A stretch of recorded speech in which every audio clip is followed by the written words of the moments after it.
All right, so we're diving right into some pretty big news today, especially for anyone here who's, keeping up with New York City politics. Yeah. We're Yeah. talking about the indictment of Mayor Eric Adams. Big news. And I know it's easy to hear a political scandal and just kind of tune out, That right? happens all the time, right? Yeah, exactly. But this one's got some layers to it, some things that make it stand out, even for New York.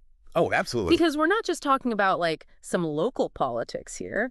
This gets into some really big questions about like power, how it works or how it doesn't in a city as complicated, as massive as New York. It's a good point. It's the kind of story that makes you step back and realize just how much is going on behind the scenes. Yeah. The stuff most people don't even think about. Exactly. And that's what we're here to do today. So whether you're, a total New York politics junkie or you just kind of caught wind of this story and you're curious, stick with us because we're breaking down all the details. We're going to dig deep. We're going to dig deep and try to figure out what this could all mean, not just for the mayor, but for like the future of the city itself. Yeah, no pressure, right? No pressure at all. But okay, I do have to say, this whole thing starts off pretty wild. Oh, yeah. Yeah, we're not talking about some quiet announcement, some press release buried on a Friday afternoon. Nope. This is full-on early morning raid on Gracie Mansion, the mayor's official residence. Like, I can only imagine what that scene must have been like. Yeah. September 26th. Picture it, right? The sun's barely up, and you've got federal agents rolling up to Gracie Mansion. I mean, that image alone, that tells you this is serious. Talk about making a statement. Right. And it immediately set the tone. Like, this is not business as usual. This is different. Okay, so let's get into it. What exactly are the charges against Mayor Adams? So officially, Mayor Adams is facing 5 federal charges. 5. 5. They include bribery, fraud, soliciting illegal campaign donations. Now, you might be thinking, okay, that sounds, kind of typical for a political scandal, Rob. Yeah, it's not exactly unheard of, unfortunately. And you'd be right, to an extent. But there's a twist, and this is a big one. This case gets a lot more complicated because of the alleged involvement of the Turkish government. Wait, hold on. The Turkish government, what's the connection there? That's the million-dollar question. And it's what takes this from, like, a local New York story to something potentially much, much bigger. What prosecutors are alleging is that some of these illegal campaign contributions, they didn't just come from, some random donors trying to skirt the rules. We're talking about individuals or groups with direct ties to the Turkish government. So are we talking like foreign influence in New York City politics? Potentially, yes. And that opens up a whole other can of worms. Because now you're talking about who's really pulling the strings here, whose interests are being served. And how much influence does any of this buy you? Exactly. So I'm guessing Mayor Adams isn't just sitting back quietly while all this is going down. Oh, not at all. He came out swinging. We've actually got a clip of his statement. Let's hear it. This is from right after the indictment came out. Let's hear it. This is from right after the indictment came out. All right, roll the clip.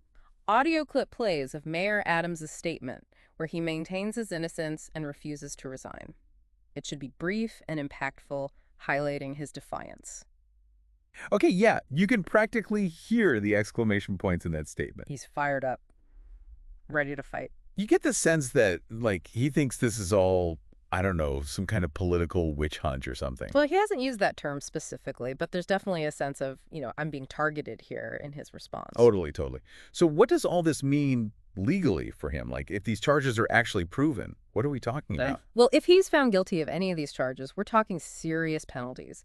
Jail time is a real possibility, plus hefty fines. And, it almost goes without saying, but that's pretty much the end of any political career right there. Right, because even if he's technically innocent until proven guilty, like you said, the court of public opinion can be pretty brutal. It's true, and that court, it moves fast. Yeah. And it's not always fair. No, not at all. And it's not just, public opinion he has to worry about, right? There's got to be pressure mounting from within city government itself. Absolutely. Several city officials have already publicly called for his resignation. Really? Yeah, which puts him in a really tough spot because now you've got this whole other dynamic playing out alongside the legal battle. So how much of this do you think is about the charges themselves and how much is just like straight up political maneuvering? That's the million-dollar question, right? Especially in New York City politics. But this case, it goes beyond just the mayor's office. Because what happens with this could have huge ripple effects for the entire city. Exactly. We're talking potential impacts on city services, on upcoming elections. This is big. So Break that down for me a little bit. Like, what are some concrete ways this whole situation, this case, could actually impact, like, the everyday lives of New Yorkers? Well, think about it. If you're the mayor and you're suddenly facing multiple federal charges, you're going to be spending a lot of time and energy focus on fighting those charges. Right, that's got to be your main priority. Exactly, which means it's going to be harder to actually, govern effectively. You could see delays in city projects, potential budget cuts or freezes, and it's not outlandish to think really important decisions about things like infrastructure, education, public safety could be put on hold while this plays out. So we're not just talking about, like, one politician's career here. Right. It's about the entire city potentially grinding to a halt. Potentially, yeah. And there's the trust factor. Right, because something like this has got to shake people's faith in their local government. It does. When you have these allegations of corruption, of foreign influence, at the highest levels of city government, it erodes public trust. People start to feel like the system's rigged, that their voices don't matter. And that can have all sorts of knock-on effects, right? Like, people become less likely to vote, less likely to get involved in local issues. Exactly. It's a downward spiral. It really is. And speaking of elections, this whole thing throws a huge wrench into the upcoming ones, doesn't it? It really does. For one thing, how do you campaign effectively when you're also fighting multiple federal charges? And for the other candidates, do they try to distance themselves from the mayor? Do they use this as ammunition to go after his record? It's a political minefield. Total minefield. And it'll be fascinating, honestly, to see how it plays out. Will voters care about these charges? Will they focus more on local issues? We don't know. And what about Governor Hochul? She hasn't really weighed in much on all this, has she? She's been pretty quiet so far, but here's the thing. She actually has the power to remove Mayor Adams from office if she wants to. Wow, really? Yeah, so that's a big decision looming over all of this. She's got a front row seat to all the drama. And it's not an easy call either, because if she removes him, it could throw the city into even more turmoil, right? Right. It's not like things are exactly calm right now. Exactly. But if she doesn't remove him, and he's eventually found guilty, it could reflect really badly on her judgment, make her look weak or indecisive. Talk about a lose-lose situation. It's a classic political dilemma. But for now, she's waiting and seeing, like the rest of us. Okay, so let's say the mayor doesn't resign. He decides to fight these charges. What are the next steps, legally speaking? Like, what's the timeline on something like this? So first up is the arraignment. That's where Mayor Adams will formally hear the charges against him, enter a plea, and then, well, then it's a lot of waiting, honestly.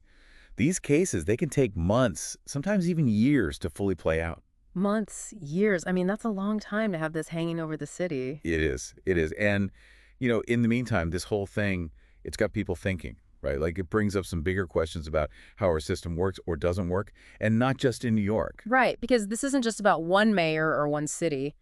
Exactly. Like, take campaign finance laws, for example. How much money should any one person or any one group be able to give to a political campaign?